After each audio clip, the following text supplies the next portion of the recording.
नमस्कार मित्रो, आपण आरोग्य जागर अनंतराव पनसे होमिओपॅथिक मेडिकल कॉलेजच्या आरोग्य जागर या सदरामध्ये मी डॉक्टर उंडे आपणाला मागच्या भागामध्ये आपण सर्पदंश किंवा सापाविषयीची काही माहिती, सापांचे प्रकार आणि सापांपासून बचाव म्हणजे सर्पदंश होऊ नये म्हणून आपण काय काळजी घ्यावी. आता सर्पदंश हा विषय मुख्यतः ग्रामीण विभागातला आहे. आपण मागच्या वेळेला आपण पाहिलं की हा विषय शहरामधल्या बऱ्याचशा डॉक्टरांना त्याचा काही जन्मोजन्मी वर्षानुवर्ष संबंधही येत नाही, कारण शहरामध्ये साप चावण्याचं प्रमाण हे नगण्य आणि जवळजवळ नसतंच. एखादा दुसरा रुग्ण हा शहरामध्ये येत असतो. तर ग्रामीण भागातल्या लोकांना या समस्येला मोठ्या प्रमाणावर सामना करावा लागतो. आणि आपण मागच्या विभागामध्ये पाहिलं की साप किंवा सापापासून आपण काय काळजी घ्यावी. विशेषतः तरुण मुलांमध्ये अतिउत्साहाच्या भरात साप हाताळण्याचा प्रयत्न करतात किंवा काय करावे किंवा कुठे चालताना काय काळजी घ्यावी. आणि समजा जर साप असेल तर आपण काय करायचं, पाहिल्यानंतर आपल्याला दिसल्यानंतर काय करायचं, आणि ते या भागाविषयी आपण या विषयाविषयी आपण मागच्या भागामध्ये चर्चा केलेलीच आहे.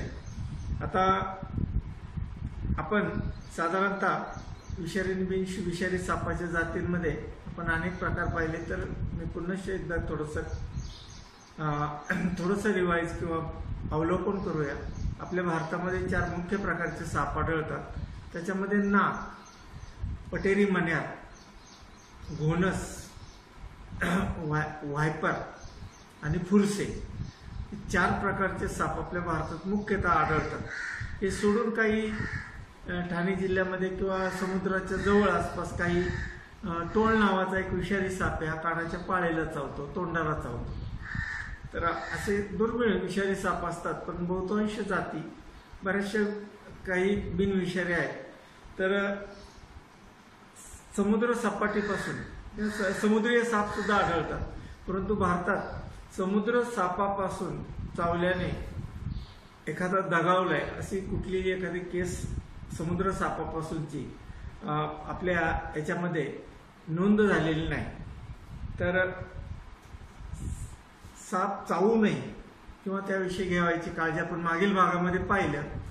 परंतु अनावधानाने समजा साप चावलाच तर साप ज्याला चावेल त्या रुग्णाची आणि त्याच्या नातेवाईकांची आणि सामाजिक बांधिलकी म्हणून आपल्या सगळ्यांची एक जबाबदारी आहे की अशा वेळी काय करावं. एक तातडीचा उपचार, प्राथमिक उपचार आणि बाकी काय व्यवस्था करावी सर्पदंशाविषयी. तर आपण पाहतो की या एकूण लोकसंख्येच्या साधारणतः सर्पदंशावरती अँटीस्नेक व्हेनम हे सगळ्या सापांसाठी भारतामध्ये एकच ते प्रतिविष आहे सगळ्या प्रकारच्या सापांसाठी. आणि हाफकिन इन्स्टिट्यूट नावाची संस्था ही सापाविषयीचं हे सर्पदंशावरचं विष प्रतिविष बनवते. तर याच्याविषयी आपल्याला हा विषय डॉक्टरांचा आहे. एक सामान्य माणूस म्हणून समजा जर चुकून अनावधानाने साप चावला तर त्या रुग्णाला सगळ्यात पहिल्यांदा एक सामान्य माणूस म्हणून साप चावल्यानंतर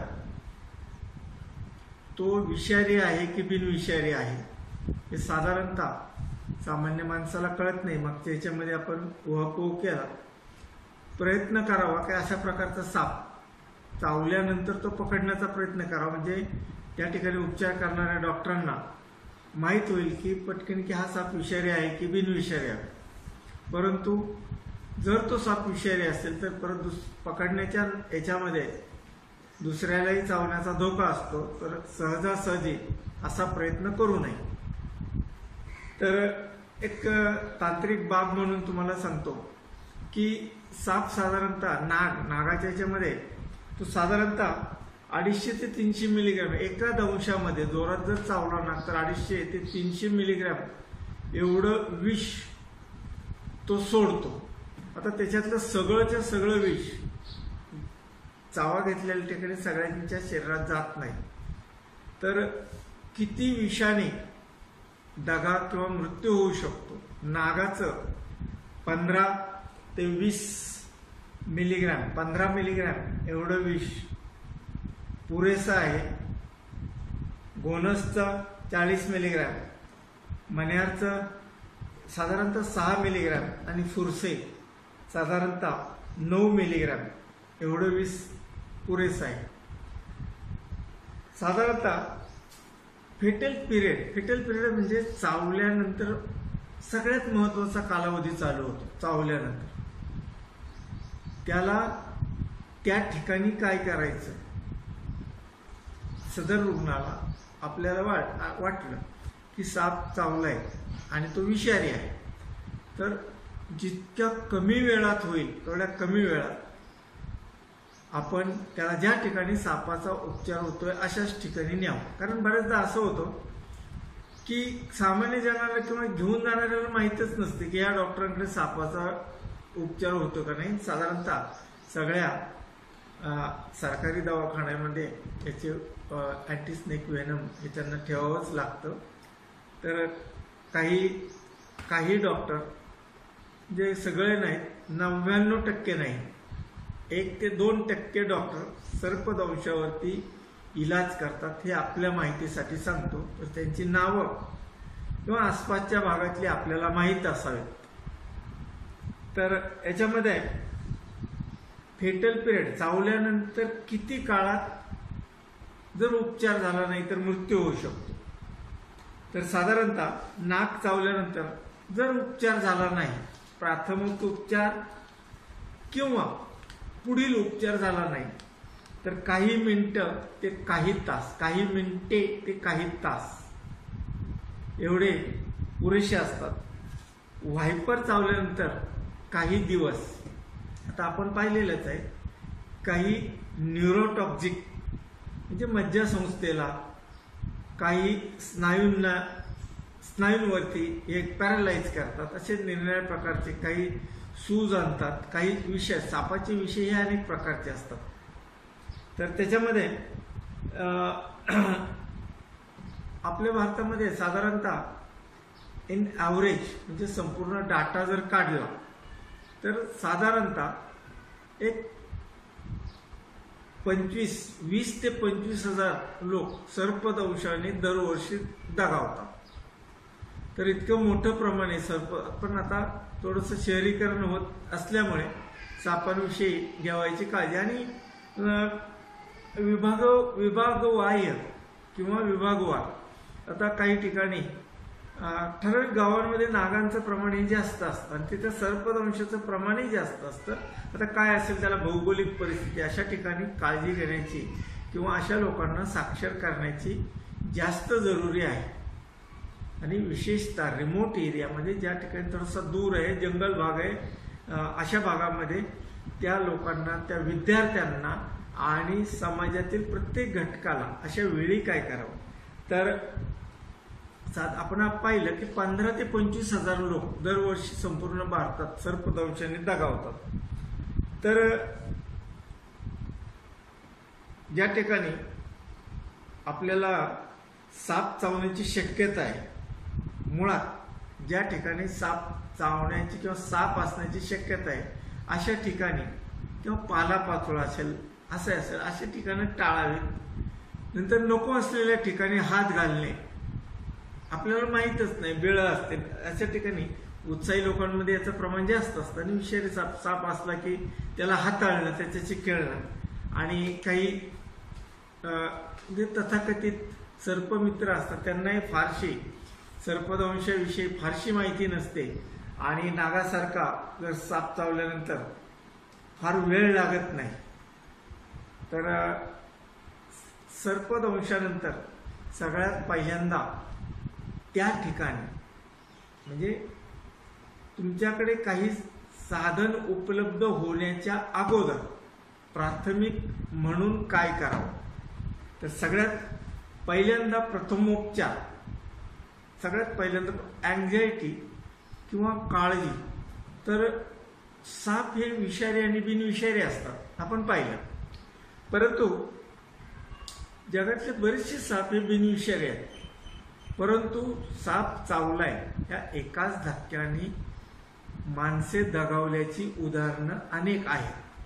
तर अँझायटी किंवा त्याची काळजी, तर याच्यामध्ये समाजाचा एक सगळ्यात महत्त्वाचा घटक म्हणून सदर रुग्णाला त्याच्यापासून, त्या शॉकपासून वाचवणे सगळ्यात महत्त्वाचं आहे. कारण शिकलेले असतात आजकालचा समाज, साप चावलाय म्हणजे तो नक्कीच विषारीच आहे. तर त्याला हे आपण पटवून द्यावं की जगातले बरेचसे साप हे बिनविषारी असतात, नाहीतर ते नुसत्या धक्क्याने सुद्धा रुग्ण शॉकमध्ये जाऊ शकतो किंवा त्याला तो धक्का पोचू शकतो. तर नातेवाईक आणि एक समाजाचा घटक म्हणून आपल्या सगळ्यांची जबाबदारी आहे की त्या रुग्णाला त्या धक्क्यातून पटकन बाहेर काढायचं, की त्याला समजायचं, समजून सांगायचं की काही घाबरू नको, आपल्या सगळ्यांची जबाबदारी आहे. बरेचसे साप बिनविषारी असतात आणि तू कुठलीही काळजी करू नको. त्याला त्याचं मन तयार करायचं की घाबरायचं नाही, कारण घाबरल्यानंतर तो रुग्ण शॉकमध्ये जाण्याची शक्यता असते. आणि लक्षणांवरून साप चावला म्हणजे एकाच प्रकारचा साप असतो, लक्षणांवरून सुद्धा उपचार बदलतात. तर सगळ्यात पहिल्यांदा जी भ्रामक भीती आहे किंवा काळजी आहे त्या रुग्णाची, ही घालवणं ही सगळ्यात महत्त्वाची जबाबदारी आहे. दुसरी जबाबदारी, त्याच्यामध्ये दुसरा फॅक्टर येतो, साप चावलाय ठीक आहे, आपल्यालाही माहीत नाही तो विषारी आहे की बिनविषारी आहे. साप आपण पाहिला नाही, दोन प्रकार आहेत. साप आपण पाहिला, रुग्णाने पाहिल्यानंतर रुग्णाला विचारायचे की काय होतं, कसा साप होता. कदाचित ते पेशंटनी पाहिलेला पळून गेलेला असतो साप, पण साप जर रुग्णाने पाहिला असेल त्या वर्णनावरून, किंवा साप आसपास सुद्धा असू शकतो, तर त्याच्यावरून साप समजा जर विषारी साप असेल तर त्या रुग्णाला धीर द्यायचा आणि ते विष इतस्ततः पसरणार नाही याची सगळ्यात पहिल्यांदा काळजी घ्यायची. तर याच्यामध्ये एक इंग्रजी शब्द आहे इममोबलायझेशन, जे पेशंटला हालचाल करू द्यायची नाही. ज्या भागामध्ये, ज्या ठिकाणी साप चावलेला, विशेषतः हात आणि पाय हे साधारणतः कॉमन साईट किंवा भाग असतात, त्या ठिकाणी साप चावतो. परंतु असं जरुरी नाही, काही वेळेला तोंडाला, कानाला किंवा शरीराच्या इतर भागालाही चावल्याची उदाहरणं आहेत. पण समजा तर ते इमोबलायझेशन, ते पेशंटला फारसं हालू द्यायचं नाही रुग्णाला, कारण हल्ल्यानंतर जे सर्क्युलेशन किंवा रक्ताभिसरण होईल की ते पटकन विष सगळ्या शरीरात पसरत. तर इमोबलायझेशन, तो भाग हाताला चावलेला असेल तर स्प्लिंट लावून त्याच्यामध्ये आपण त्या भागाचं इमोबलायझेशन, आणि पायाला चावला असेल तर रुग्णाला खाली झोपायला सांगायचं.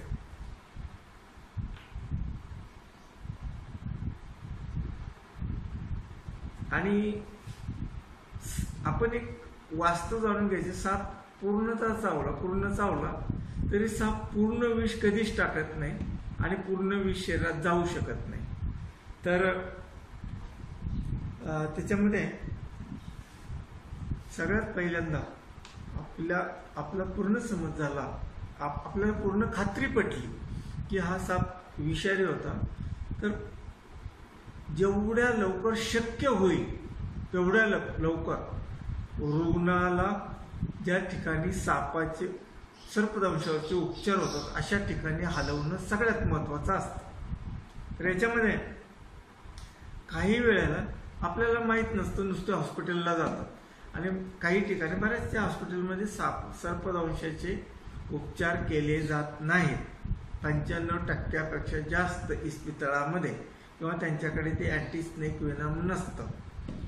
तर त्या रुग्णाला त्या ठिकाणी पोचवण्याची सगळ्यात पहिली व्यवस्था करायची. परंतु उर्वरित काळामध्ये प्राथमिक पातळीवर केले जाणाऱ्या उपचारामध्ये सगळ्यात महत्त्वाचं म्हणजे इमोबिलायझेशन. तो भाग हलू द्यायचा नाही, विशेषतः हात आणि पाय. आणि पेशंट इतर ठिकाणी जर त्याला दंश झालेला असेल तर तोही त्याही भागाची हालचाल कमीत कमी होईल हे आपण पाहायचं. त्याच्यानंतर ऍप्लिकेशन ऑफ टॉर्निक्वेट. आता अलीकडच्या काळामध्ये ते ज्या ठिकाणी सर्पदंश झालेला आहे त्या ठिकाणी टॉर्निक्वेट बांधायला, टॉर्निक्वेट म्हणजे फडकं किंवा हे बांधायला बंदी आली. म्हणजे ते अशास्त्रीय असं सांगितलं आहे. त्याचं कारणही तसंच आहे की टॉर्निक्वेट बांधू नये. टॉर्निक्वेट तर पूर्वी अशी पद्धत होती की ज्या ठिकाणी साप चावला आहे त्याच्या वरच्या बाजूला एक पट्टी बांधली जायची आणि त्याला एक शास्त्र आहे. ती पट्टी अधूनमधून थोडीशी ढिल्ली करायची की रक्त व्हेनस किंवा रोहिणी किंवा व्हेनस डिऑक्सिनेटेड ब्लड ते परत जाऊ शकेल. परंतु टॉर्निक्वेट बांधणे किंवा त्या ठिकाणी घट्ट करकचून बांधणे आता अलीकडच्या काळात अशास्त्रीय समजले जाऊ लागले आहे. तर आणि बरेचसे पाण्यातले साप, तुमच्या माहितीसाठी पाण्यातले साप हे बरेचसे बिनविषारी असतात. आणि इमोबिलायझेशन म्हणजे त्या ठिकाणी जागा स्थिर ठेवणे. दुसरी गोष्ट टॉर्निक्युलेटच्या बद्दल मतमतांतरे आहेत. तर टॉर्निक्युलेट बांधताना ज्या ठिकाणी सर्पदंश झाला आहे त्याच्या वरच्या बाजूला, हृदयाच्या बाजूला टॉर्निक्युलेट हे अजूनही काही ठिकाणी बांधले जातात किंवा डॉक्टर अजूनही त्याचा ॲडवाईस करतात की असं करा. परंतु एक शास्त्रीय असं सिप्लाचं एक टॉर्निक्वेट आलेलं आहे की ज्या ठिकाणी त्याच्यामध्ये व्हेनस ब्लड थांबलं गेलं पाहिजे. कारण हे सर्प विष आहे, हे व्हेनस ब्लडमधून हृदयाकडे जातं. तर एक सिप्लाचं एक टॉर्निक्वेट येतं, त्याच्यामध्ये ते इलॅस्टिक असं असतं. तर ते प्रत्येक वेळेला उपलब्ध होत नाही. तर आणि तिसरी गोष्ट, शक्य होईल तेवढी जखम धुवून काढणे आणि टॅप वॉटर खाली ज्या ठिकाणी चावला आहे म्हणजे त्याच्यातलं थोडं मिलीग्राम का होईना थोडंसं बाहेर पडतं. म्हणजे व्यवस्था होईपर्यंत पेशंटला, रुग्णाला हॉस्पिटलमध्ये जाण्याची व्यवस्था होईपर्यंत हे प्राथमिक पातळीवरचे उपचार आहेत. हे करीत बसायचं मग रुग्णाला हॉस्पिटलमध्ये न्यायचं असं नाही. जोपर्यंत वाहन उपलब्ध होत नाही तोपर्यंत करावायचे उपचार आहेत. जखम टॅप वॉटर किंवा नळाच्या पाण्याखाली धुवून काढते, वाहत्या पाण्याखाली धुवून काढणे.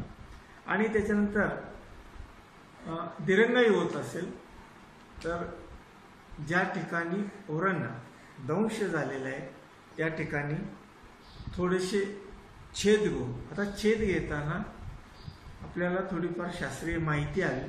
त्या ठिकाणी खाली एखादा मोठा मज्जातंतू नसावा, त्या ठिकाणी एखादी मोठी रक्तवाहिनी नसावी किंवा डायरेक्ट हाडाला सुद्धा इजा पोचू शकते. आणि ज्या हत्याराने तुम्ही छेद घेणार आहात ते निर्जंतुक किंवा चांगलं नवीन असावं किंवा धुवून घ्यावं. आणि त्याच्यामुळे अगदी थोड्या का होईना प्रमाणात ते विष बाहेर पडतं. जितक्या प्रमाणात शरीरामध्ये विष बाहेर पडतं.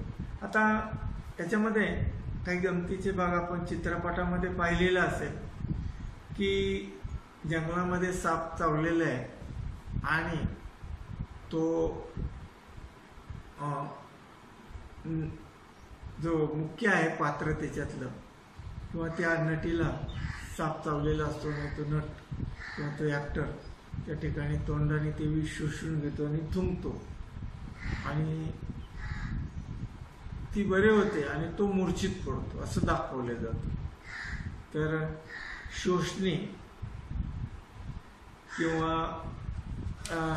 तर सक्शन करताना तर तुमच्याकडे सहज उपलब्ध होणारे काही जर सक्शन असतील तर त्याच्यामध्ये सिरिंज असेल काही असेल तर सक्शन करता त्याच्यामध्ये ब्रेस्ट पंप एक असतो.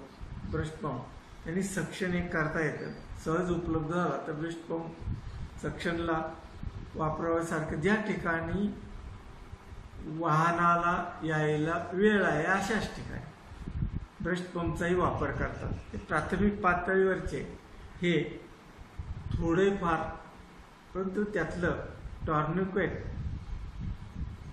आजकाल त्याच्यामध्ये बराच वादविवाद चालू आहे आणि अशास्त्रीय आहे असं म्हटलं जातं.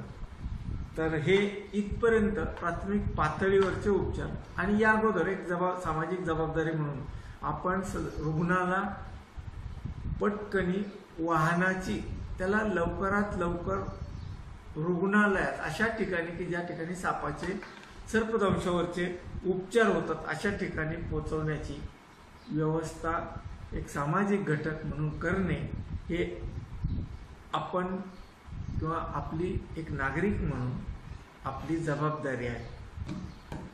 तर पुढील भागामध्ये आपण